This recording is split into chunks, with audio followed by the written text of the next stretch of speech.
Illustration number 1.8।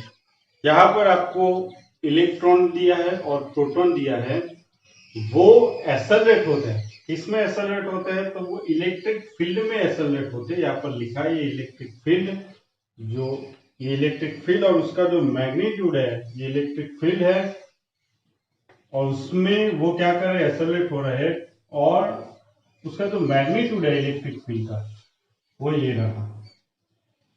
और वो जो इलेक्ट्रॉन और प्रोटॉन दोनों ही एक्सेलरेट होते हैं और दोनों जो एक्सेलरेट होते हैं वो दो प्लेट के बीच में एक्सेलरेट होते हैं और वो दो प्लेट के बीच का जो डिस्टेंस भी यहाँ पर आपको दिया है 1.5 सेंटीमीटर। ओके, तो आपको क्या ढूंढना है? तो दो प्लेट, यहाँ पर मैं सिचुएशन को ड्रॉ कर रहा हूं। देखो ये प्लेट है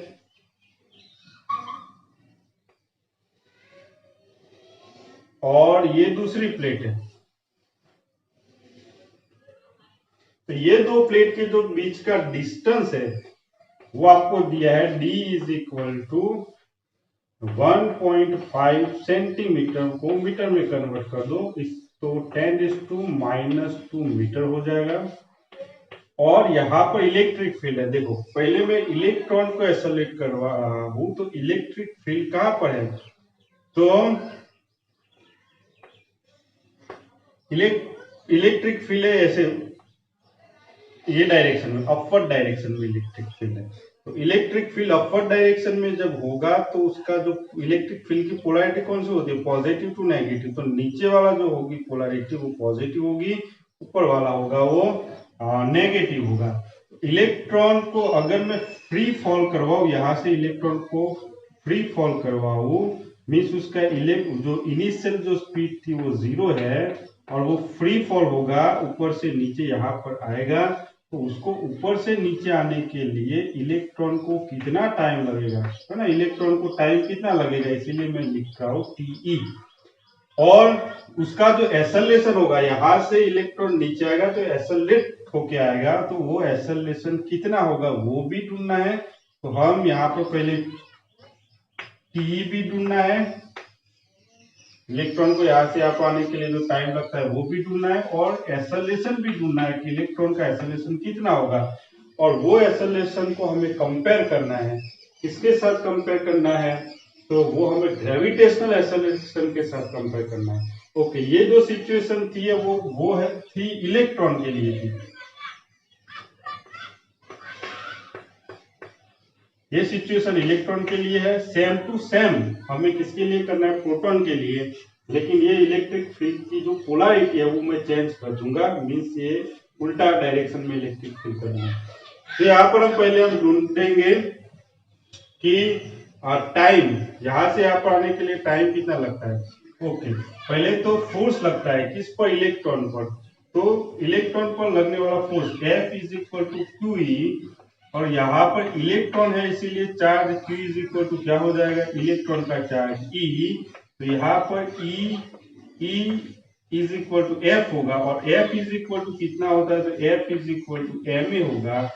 और यहाँ पर m a लिखूंगा तो a इज इक्वल टू कितना हो गया? तो a इज इक्वल टू हो गया E बाय m, ये एक्सेलरेशन हुआ। ओके, तो अगर एक्सेलरेशन हम फर्स्ट ढूंढना चाहते हैं तो इलेक्ट्रॉन के लिए हम ढूंढ लेंगे। तो फॉर इलेक्ट्रॉन के लिए एक्सेलरेशन कितना होगा? तो यहाँ पर एक्सेलरेशन ऑफ इलेक्ट्रॉन, इसीलिए ई लिखेंगे, इलेक्ट्रॉन का charge, electric field divided by mass of electron. तो वैल्यू यहाँ पर पुट करेंगे तो हमें क्या मिलेगा? तो देखो यहाँ पर ई की वैल्यू 1.6 इंटू 10⁻⁻19 और ई कितना है? तो इलेक्ट्रिक फील्ड की वैल्यू है 2 into 10⁻⁴ divided by mass of electron 9.1 into 10⁻⁻31 is equal to, अगर स्टूडेंट हम इसको सॉल्व करेंगे तो हमें मिलेगा 3.5 into 10⁻15 मीटर पर सेकंड स्क्वायर। तो ये हुआ एक्सेलरेशन ऑफ इलेक्ट्रॉन।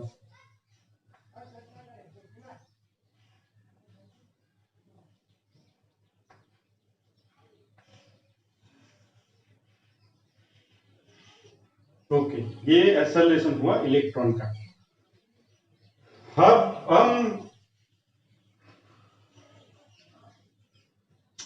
अब हम ढूंढेंगे कि जो टाइम यहां से यहां पर आने के लिए इलेक्ट्रॉन को टाइम कितना लगता है। तो देखो, हमारे पास 11th में हमने काइनेमेटिक्स इक्वेशन पढ़े हैं। तो वो काइनेमेटिक्स इक्वेशन में ये इक्वेशन भी था, y is equal to V naught T plus half A T square. V naught तो यहाँ पर क्या है, तो V naught is equal to 0 है। दूसरा यहाँ पर y इज इक्वल टू ये डिस्टेंस यहाँ से यहाँ तक का कितना है, यहाँ पर हमारे केस में d है। और एक्सेलरेशन है वो हमारा कौन सा, इलेक्ट्रॉन का जो एक्सेलरेशन है वो, तो उसकी तो हम वैल्यू पुट करके निकाल सकते, तो वो है e।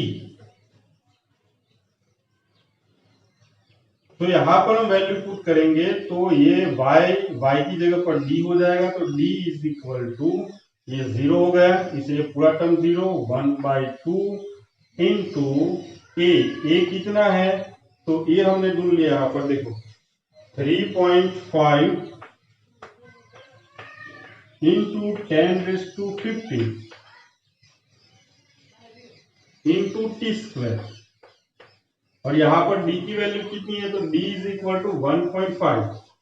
तो ये 1.5 इंटू 10 सेंटीमीटर में से मीटर में, तो 10⁻²।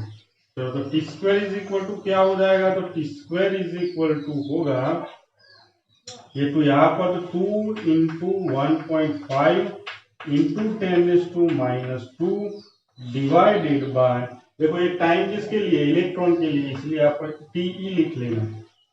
ओके, तो ये इंटू, देखो ये यहां पर चला गया, ये डिवाइड में आएगा, तो 3.5 इंटू 10⁻⁵। इसको अगर इसका जो स्क्वायर निकालना है तो यहाँ सामने स्क्वायर रूट ले लो, तो 2 into 1.5 into 10⁻² divided by 3.5 into 10⁻⁵। Student इसका जो स्क्वायर रूट है वो निकालोगे तो आपको अराउंड मिलेगा 2.9 इंटू 10⁻⁹ सेकंड। ये स्टूडेंट एस टाइम लगेगा इलेक्ट्रॉन को यहां से यहां पर आने के लिए। स्टूडेंट अब हमें सारी चीज प्रोटॉन के लिए ढूंढना है, तो प्रोटॉन यहां से यहां पर आएगा तो उसके लिए टाइम कितना लगेगा, वो टीपी लिखा है मैंने, वो फ्री फॉल है, इसीलिए यहाँ पर जो वी नॉट है वो 0 है। तो जो इलेक्ट्रिक फील्ड है उसकी जो डायरेक्शन है वो पहले क्या, कौन सी, इलेक्ट्रॉन के लिए डायरेक्शन कौन सी, अपवर्ड। प्रोटॉन के लिए डायरेक्शन कौन सी होगी, माइनस। यहाँ पर माइनस इलेक्ट्रिक फील्ड की पोलैरिटी है, इसीलिए प्रोटॉन का चार्ज क्या होता है, प्रोटॉन का चार्ज तो पॉजिटिव होता है। तो ये माइनस मीन्स नेगेटिव पोलैरिटी से प्रोटॉन अट्रैक्ट होके एक्सेलरेट होके नीचे आएगा। ओके, तो प्रोटॉन का जो चार्ज होता है वो कौन सा होता है, तो प्रोटॉन का चार्ज पॉजिटिव होता है, एक पोलैरिटी नेगेटिव, इसीलिए प्रोटॉन एक्सेलरेट होके नीचे आएगा। ओके, तो ये सारी चीजें हम अब प्रोटॉन के लिए ढूंढना है। तो पहले जो फोर्स लगेगा प्रोटॉन पर, तो F is equal to QE, लेकिन प्रोटॉन का चार्ज कितना होता है, तो प्रोटॉन का जो चार्ज है वो Q is equal to E होता है। तो यहां पर मैं E लिख लूंगा, EE। F is equal to क्या होता है, तो F is equal to ma होता है। तो यहां पर मैं लिखूंगा ma। तो A इज इक्वल टू क्या हो गया, तो A is equal to E by m। लेकिन ये प्रोटॉन के लिए अगर लिखना है तो for proton acceleration of proton, इसीलिए AP लिखूंगा, is equal to E upon mass of proton.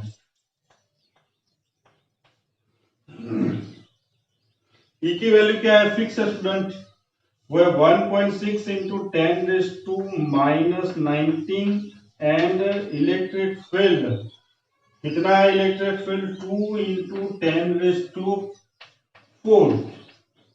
Divided by MP.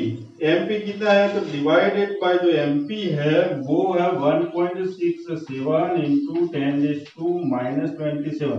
ये क्या है? ये तो मास है प्रोटॉन का। अगर इसका हम आंसर निकालेंगे तो हमें अराउंड मिलेगा 1.91 इंटू 10⁻12। यहाँ पर हमें आंसर मिलेगा 1.91 इंटू 10⁻12 मीटर पर सेकंड। तो ये सारे वैल्यू रखने के बाद हमें जो एक्सेलरेशन है प्रोटॉन का वो एपी इज इक्वल टू इतना मिलेगा।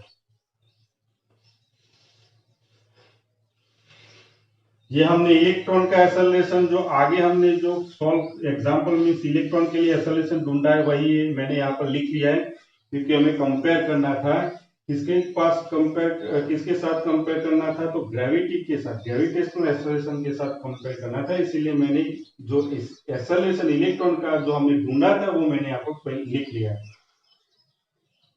अब हम ढूंढेंगे टाइम टेकन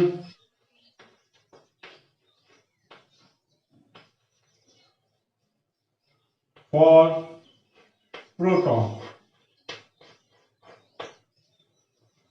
तो प्रोटॉन के लिए टाइम कितना लगेगा यहां से यहाँ पर आने के लिए? तो हमें ये काइनेमेटिक्स में हमने इक्वेशन पढ़े y is equal to v naught t plus half A T square. देखो v नॉट क्या है यहाँ पर? तो v नॉट तो 0 है क्योंकि वो फ्री फॉल है, पहले यहां से स्टार्ट हो रहा है, तो इनिशियल जो स्पीड होगी वो 0 होगी। ये t क्या है? तो टाइम है, किसके लिए? तो प्रोटॉन के लिए, इसलिए यहाँ पर टीपी लिखूंगा। एक्सेलरेशन किसका है? तो एक्सेलरेशन कौन एक्सेलरेट हो रहा है? प्रोटॉन हो रहा है, इसीलिए एपी लिखूंगा। y इज इक्वल टू क्या है? तो y is equal to distance है, तो डिस्टेंस हमारा यहाँ पर y is equal to D हो जाएगा। सारी वैल्यू में यहाँ पर रखूंगा तो देखो ये d हो गया, ये तो चला जाएगा क्योंकि 0 है इसीलिए, तो यहाँ पर 1/2, यहाँ पर AP और ये TP स्क्वायर। TP को सब्जेक्ट बनाओ तो TP square is equal to 2D upon AP।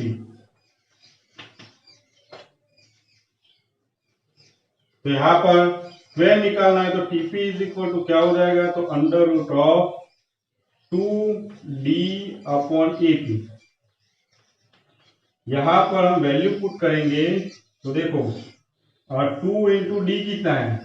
D ये रहा 1.5 इंटू 10⁻²।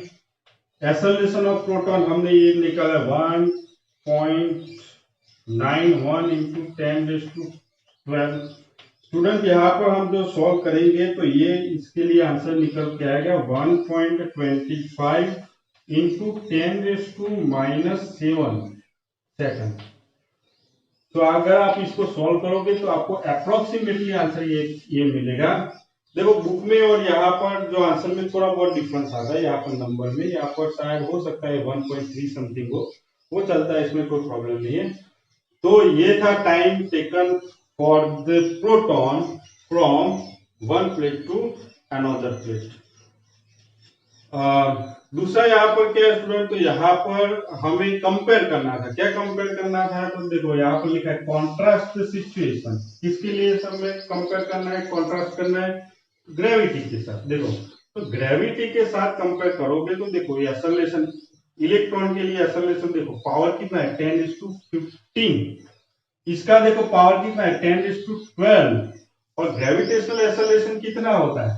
तो ग्रेविटेशनल एक्सेलरेशन की वैल्यू होती है वो 9.8 मीटर पर सेकंड स्क्वायर। आपको यहाँ पर कंपैरिजन दिखता है तो देखो ये सबसे बड़ा कौन है? ये वाला 10⁻15 बहुत ज्यादा है। किसके कंपैरिजन में? ग्रेविटेशनल एक्सेलरेशन की कंपैरिजन। ये भी 10⁻12 मींस इससे तो ये छोटा है लेकिन इससे भी बहुत बड़ा है। ग्रेविटेशनल एक्सेलरेशन से ये प्रोटॉन का एक्सेलरेशन बहुत बड़ा है। तो हम लिख सकते हैं कि ये दोनों के कंपैरिजन में ग्रेविटेशनल एक्सेलरेशन बहुत ही स्मॉल है। यहाँ पर हम वर्ड में लिख लेंगे the gravitational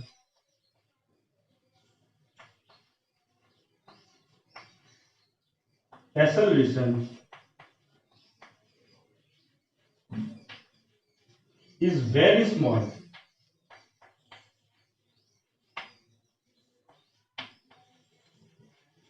compared to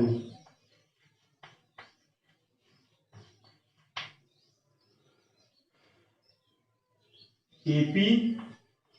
AP means acceleration of proton and AE acceleration of electron in electric field, क्योंकि दोनों इलेक्ट्रिक फील्ड में है।